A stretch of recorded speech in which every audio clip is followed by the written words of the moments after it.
नमस्कार, मैं दिलीप कुमार से पूर्णवंशी क्षत्रिय के दूसरे अध्याय के लिए आपके सामने हूँ। इसके पहले अध्याय में हमने कुर्मवंश के बारे में आपको थोड़ा सा अवगत कराया।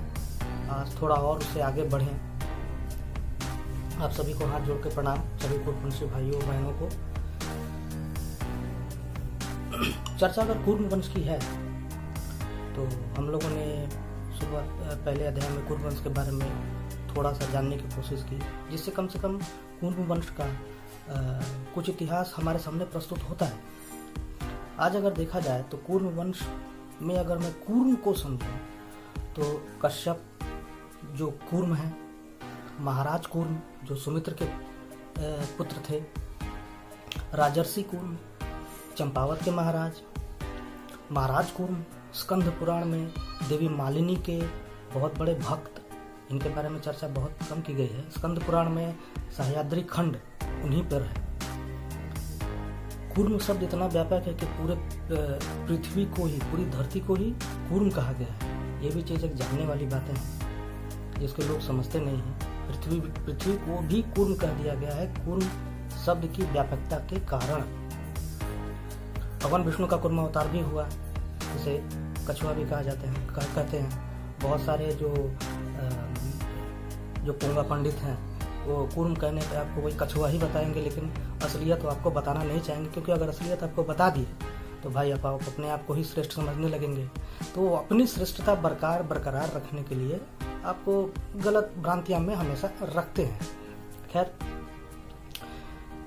कूर्म की चर्चा अगर है तो ऋग्वेद का दूसरा मंडल, जिसमें 27, 28 और 29 नंबर सूक्त, याद रखिएगा, ऋग्वेद का दूसरा मंडल जिसको 27, 28 और 29 वाला सूक्त महर्षि कूर्म द्वारा ही रचित है। ये कोई आपको नहीं बताएगा। ऋग्वेद का 27, 28 और 29 सूक्त दूसरे मंडल का महर्षि कूर्म द्वारा ही रचित है, जो ग्रीष्मद के पुत्र थे। ग्रीष्मद ने ऋग्वेद के 10 मंडलों में से दूसरा मंडल उनके द्वारा रचित है और उनके पुत्र के द्वारा रचित है, जिनमें 363 सूक्त हैं, मंत्र हैं। अगर उनकी वंशावली को देखा जाए तो राजेंद्र जी से शुरू करते हैं। राजेंद्र जी, महर्षि राजर्षि, जो भी आप समझिए, राजेंद्र जी, उनके 5 पुत्र, जिसमें नहुष, छत्रविद्ध, रजी, शक्तिशाली रंभ और अनेना, ये 5 पुत्र थे। छत्रविद्ध महान कूर्मवंशी क्षत्रिय, शक्तिशाली, माने क्या बोला जाए, उनको हर शब्द छोटा पड़ जाए, वो इतने महान थे। कूर्मवंशीय सम्राट, राजा मान सकते थे, या वो थे ही, मानना इसमें कुछ है नहीं। और उनके अगर छत्रविद्ध की अगर और आगे की तरफ बढ़ा जाए तो छत्रविद्ध के पुत्र का नाम सुहोत्र था। आपसे ये छुपाया जाएगा, छत्रविद्ध के पुत्र का नाम सुहोत्र था। सुहोत्र से काश्य, कुश और गृत्समत, याद है, सुहोत्र से काश्य, कुश और गृत्समत उनके बेटे हुए। ऋग्वेद के पहले मंडल के 50 सूक्तों की रचना कण्ववंशी या कूर्मवंशी ऋषियों द्वारा की गई, जिसमें दूसरा मंडल गृत्समत का है, जैसे आप जानते हैं, और कूर्म का है। तीसरा मंडल ऋषि विश्वामित्र, महान सम्राट, कूर्मवंशी क्षत्रिय सम्राट महान ब्रह्मर्षि विश्वामित्र। एक चीज याद रखिए, गायत्री मंत्र के रचयिता ब्रह्मर्षि विश्वामित्र ही हैं, जो कि कूर्मवंश से है, जिसे आपको कुछ आपसे छुपाया जाएगा या आपको बताया नहीं जाएगा, या तरह तरह का अलग अलग आपको भ्रांतियां उसमें आपको मिलेगी। लेकिन ये बात याद रखिए, ऋग्वेद के अनुसार गायत्री मंत्र के रचयिता ऋषि विश्वामित्र हैं। ये 100%, 100% सही है, सत्य है, अकाट्य सत्य है। वामदेव का है। 5वां अत्रि का है, यदुवंशी गोत्र अत्रि, ठीक है। 6ठा भारद्वाज ऋषि का है, कूर्मवंशी भारद्वाज उनको कहा जाता है। सातवां वशिष्ठ, इनके पुत्र का भी नाम, भारद्वाज के पुत्र का भी नाम कूर्म था, याद रखिएगा। सातवां वशिष्ठ, आठवां कण्व और अंगिरस ऋषियों द्वारा ये पूरे ऋग्वेद की रचना की गई। पूरा ऋग्वेद कूर्मवंशी ऋषियों द्वारा ही रचित है, ठीक है। और आगे अगर बढ़ा जाए कीजिए, विश्वामित्र राजा जन्हू के वंशज गाधी के पुत्र थे। इनकी एक बहन थी सत्यवती, जिनका विवाह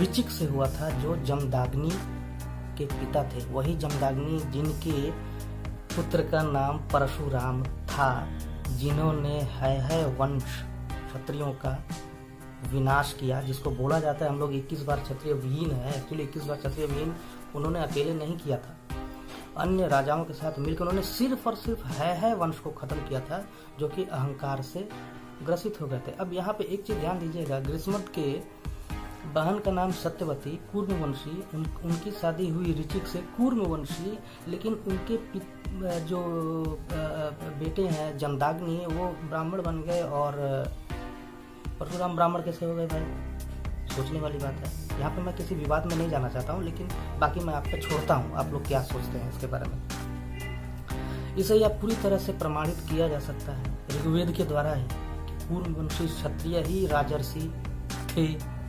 राजर्षि से वो ब्रह्मर्षि हुए अपने तपस्या और बल के कारण।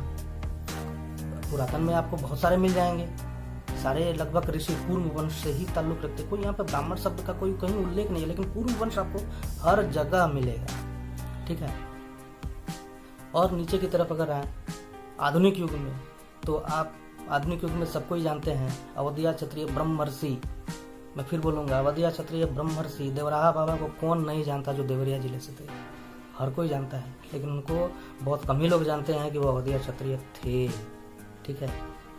वो कूर्मवंशी हैं, ये भी प्रमाणित है, लेकिन आपको कोई नहीं बताएगा। दूसरा, अंजनी कलवी क्षत्रिय, जो माता अंजनी का वंशज है, महाराज राजा राम जी, उनको कौन नहीं जानता राजस्थान में, वो भी कूर्मवंशी ही थे, ठीक है।